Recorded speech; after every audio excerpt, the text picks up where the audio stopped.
All right, let's dive into this world of mergers and acquisitions. Looks like you've been doing your homework. Quite a stack of sources you've sent in on this one. So are you ready to get into the nitty-gritty of M&A? Well, you definitely picked a fascinating one, that's for sure.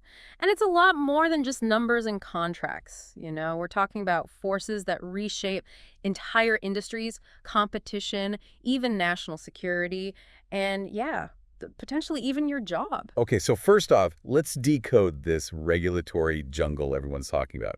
Is it really as wild as it sounds? It can be, yeah, and for good reason. Think about it. Without any rules, you'd have massive corporations just swallowing up everything in sight, monopolies everywhere, competition would be stifled, and that's where organizations like the FTC and the DOJ in the US step in. So they're like the referees making sure no one's getting too powerful. Exactly. They enforce antitrust laws, making sure the playing field stays somewhat level. And I'm guessing this isn't just a U.S. thing, right? Oh, absolutely not. The EU has the European Commission doing the same thing, and most countries have their own watchdogs. The point is, a merger doesn't just happen because two companies agree. It has to pass muster with regulators who are looking out for the bigger picture. Okay, and you mentioned national security. I did see some articles about that in my reading. So what's the link there? Well, it's becoming increasingly important, especially in sectors like technology and infrastructure. In the U.S., we have CFIUS, the Committee on Foreign Investment in the United States. They review deals to make sure they don't pose a risk to national security, especially when you have foreign companies involved. Ah, I see. So if a company from, let's say, I don't know, overseas wants to buy a U.S. tech company that handles sensitive data, hmm CFIUS would step in to make sure that's not a threat. That's the idea, yeah. And it goes beyond just data. We're talking critical infrastructure, too, like energy grids, transportation systems. Imagine if a hostile nation gained control over those. The potential chaos is huge. That's a little scary to think about. It really highlights how M&A has these ripple effects way beyond just the companies involved. Yeah. Speaking of which, what about the shareholders? I mean, they're not just passive observers in all this, are they? Absolutely not. In fact, shareholders have a surprising amount of power in this whole process. Both the shareholders of the acquiring company and the target company usually get to vote on whether a merger goes through or not. Oh, wow. So it's not just a done deal between CEOs in a fancy boardroom. The little guys actually have a say. You bet they do. And there are mechanisms to protect those who might disagree with the merger, even if they're in the minority. It's called appraisal rights. Basically, dissenting shareholders can demand a fairer price for their shares if they feel the deal undervalues the company. Huh, interesting. So even if a huge majority wants the merger to happen, there's a way for those who disagree to potentially get a better deal. It's like a safety net of sorts. You got it. And then there's this whole other world of what are called hostile takeovers. This is where it gets really interesting. You have one company trying to acquire another company against its will. It can be a bit like corporate warfare with tactics like, poison pills and things like that. Poison pills. That sounds intense. Yeah, it's a defensive strategy. Imagine a target company suddenly issuing a ton of new shares, making the takeover much more expensive for the acquirer, right? So it's a way to make themselves a less appetizing target, you could say. Okay, so more of a financial deterrent than a literal poison, I guess. Makes sense. Sounds like knowing your way around shareholder rights is key in the M&A game. Oh, absolutely. That's just one piece of the puzzle, though. We haven't even touched on due diligence yet. That's basically a deep dive into a company's inner workings before any deal is finalized, kind of like a super intense corporate background check. All right, I'm definitely intrigued. Tell me more about this corporate background check. What exactly are they looking for? Everything. Financials, contracts, legal documents, employee benefits, you name it. Think of it this way. You wouldn't buy a house without a thorough inspection. Right. Makes sense. Same goes for acquiring a company. They're looking for any hidden risks, anything that could come back to bite them later. Okay, so what kind of red flags would make someone walk away from a deal? Is it like finding out the house has termites or something? That's a great analogy. Yeah, financial irregularities, undisclosed lawsuits, environmental issues, anything that could significantly impact the value of the company. And this is where disclosure obligations become so important. Companies have a legal duty to be transparent about their situation, put all their cards on the table. So honesty is the best policy, even in the cutthroat world of M&A. Absolutely. Hiding information can lead to lawsuits, even completely derail a deal. It's all about building trust and making sure both sides have a clear understanding of what they're getting into. Right. And speaking of getting into things, how do these deals actually get financed? I mean, it's not always a straightforward exchange of cash, right? Well, sometimes it is, but it's rarely that simple. You have a few main methods: good old-fashioned cash, exchanging company stock, or even taking on debt to finance the acquisition. Taking on debt, that sounds risky. It can be, but it's a common tactic, especially in what are called leveraged buyouts or LBOs. And of course, you've got tax implications to consider with each method. Both the acquiring company and the target company have to think about how the deal is structured, try to minimize their tax burden. I bet that tax code could make anyone's head spin. It seems like every step of this process just has layers upon layers of complexity. It does. We're only scratching the surface here. Before we go any further, though, we need to talk about tender offers. That's when the acquirer goes directly to the shareholders with an offer to buy their shares, often at a premium to the current market price. So it's like a direct appeal to the owners of the company, cutting out the middleman. Exactly. And this is where we see the distinction between, a friendly takeover and a hostile takeover. In a friendly takeover, the target company's board of directors agrees to the deal. But in a hostile takeover, the acquirer goes straight to the shareholders, hoping to get enough control to push the acquisition through. Sounds like a high-stakes poker game. Are there any rules to make sure everyone's playing fair? Definitely. The Williams Act, for example, in the U.S., mandates certain disclosures, timelines for tender offers, trying to ensure transparency. So there's like a referee trying to keep things from getting too out of hand. Exactly. And that brings us to another crucial aspect: taxes. It might not be the most exciting topic, but taxes play a huge role in shaping these deals. Okay, hit me with some tax wisdom. What do companies really need to know here? Well, the key thing to remember is that the structure of the deal, whether it's an asset purchase or a stock purchase, has huge tax implications for both sides. Imagine buying a bakery just for its secret recipes versus buying the entire bakery, the building and everything. The tax man cares about those details. So it's not just about the price tag, it's about the fine print that determines how the tax burden shakes out. You got it. And then you have tax-free reorganizations, specific conditions in the tax code that allow a deal to avoid immediate tax hits. This is where having some really good tax advisors comes in handy. It's like M&A is a contact sport for accountants. Uh-huh. You could say that. But it's not just about the numbers. Let's talk about closing the deal, which is more than just signing on the dotted line. It's a whole process in itself with a lot of moving parts. So we've talked about due diligence, we've talked about financing, but what happens when those hurdles are cleared? Is it smooth sailing from there? Ugh. Not always, no. You see, closing a deal involves a lot more than just signing some papers. Think of it like getting engaged. You've said yes, but now you've got to plan the whole wedding, right? Right. In M&A, that means meeting a whole bunch of conditions before the deal is officially sealed. So it's like a checklist of things that have to happen before the merger is finalized. Exactly. Regulatory approvals, getting that financing locked in, shareholder approval, all those pieces have to fall into place. And even then, even when the ink is dry, the journey's not over. You have what's called post-merger integration. Post-merger integration, is that where the blending oil and water analogy comes in, like trying to merge two different company cultures? You got it. Imagine trying to merge two companies with completely different work styles, communication methods, even dress codes. It can be a recipe for disaster if it's not handled carefully. I bet there are some epic integration fails out there. Oh, there are plenty, but we'll spare you the horror stories. Let's just say that cultural clashes, poor communication, lack of clear leadership, those can turn a promising merger into a complete mess. And that's why successful post-merger integration is so crucial. It's about bringing people together, creating a shared vision, and managing that change effectively. It sounds like a delicate dance. Yeah. Combining the best of both worlds without stepping on anyone's toes. Is there a secret formula for getting it right? I wish there was a magic formula, but there isn't. The companies that really excel at integration, though, they tend to focus on a few key things. Clear communication is huge, making sure everyone understands the goals, the process, how they fit into this new structure. You also need early involvement from key stakeholders on both sides.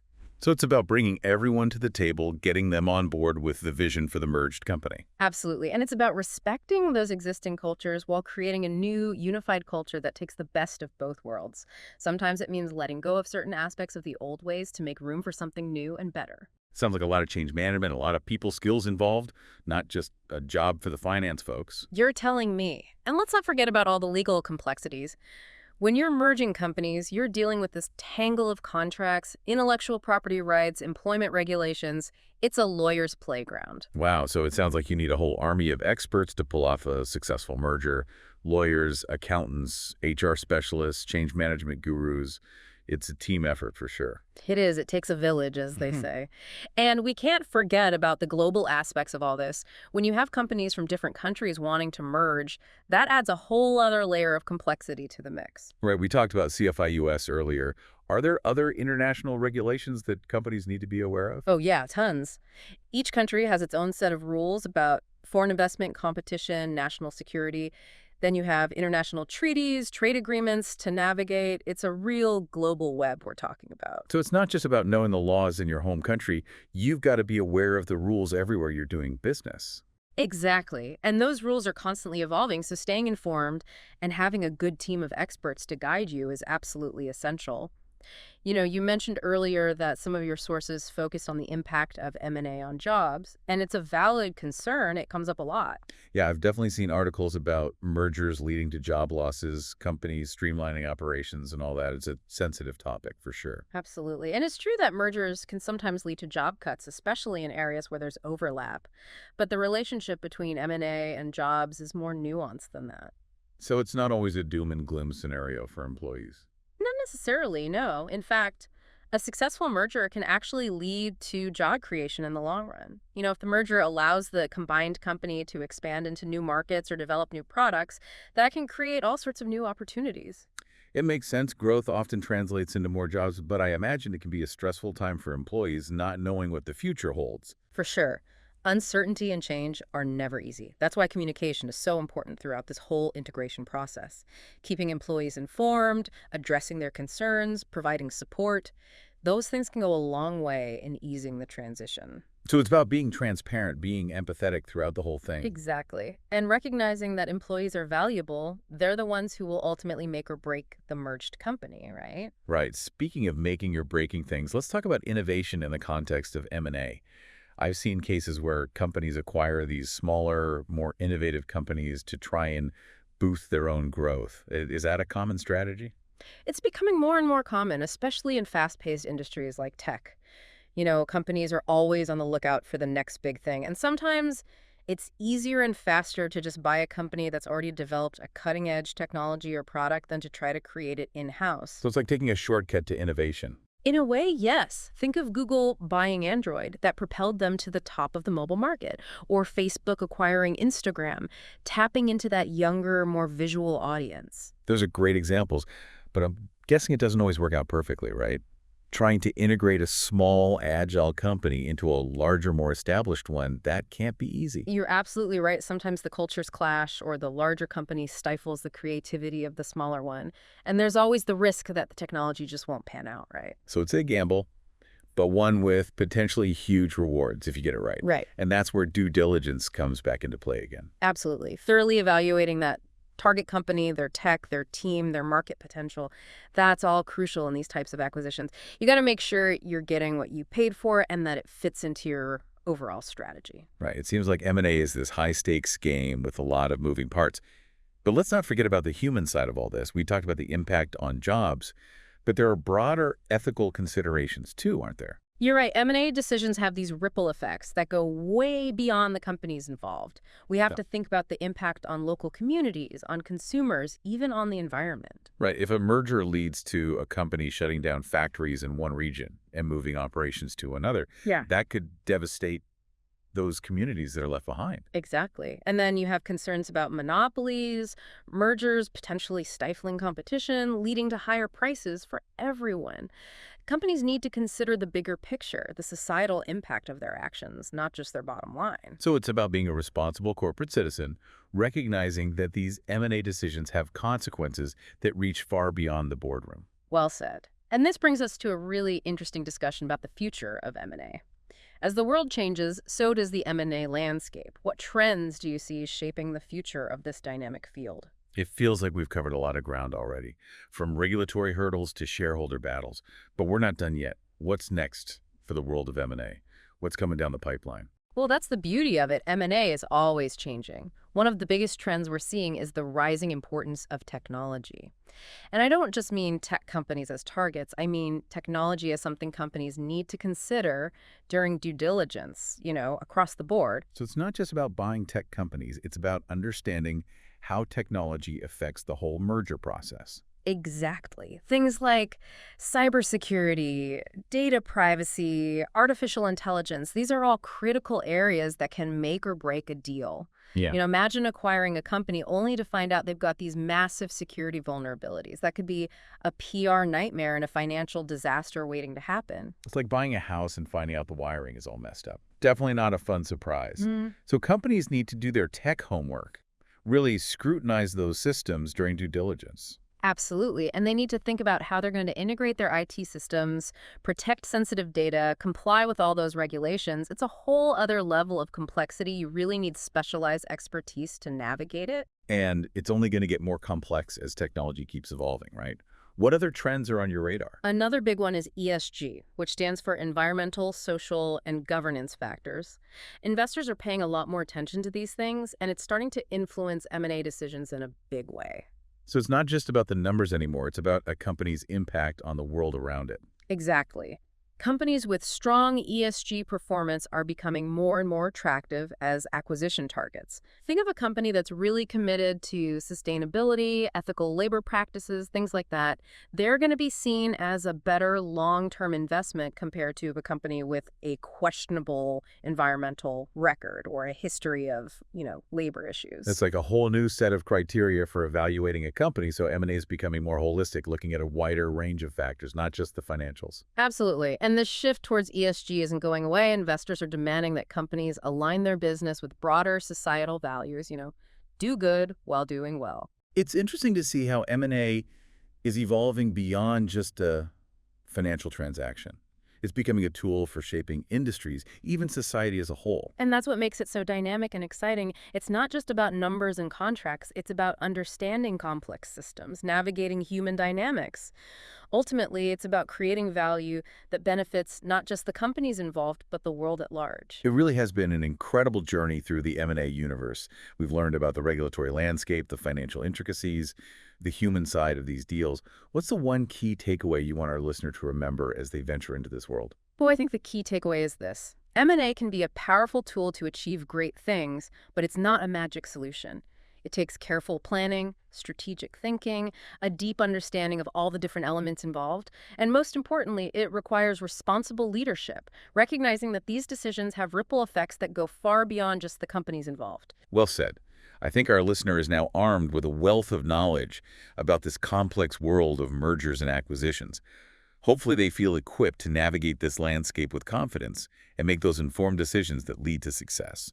And remember, the world of M&A never stands still, so never stop learning, keep exploring, keep asking those tough questions, and embrace the challenges and opportunities that come your way. And that wraps up our deep dive into the world of mergers and acquisitions.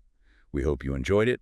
We hope you learned a lot. And remember, keep those sources coming our way, and we'll keep diving deep.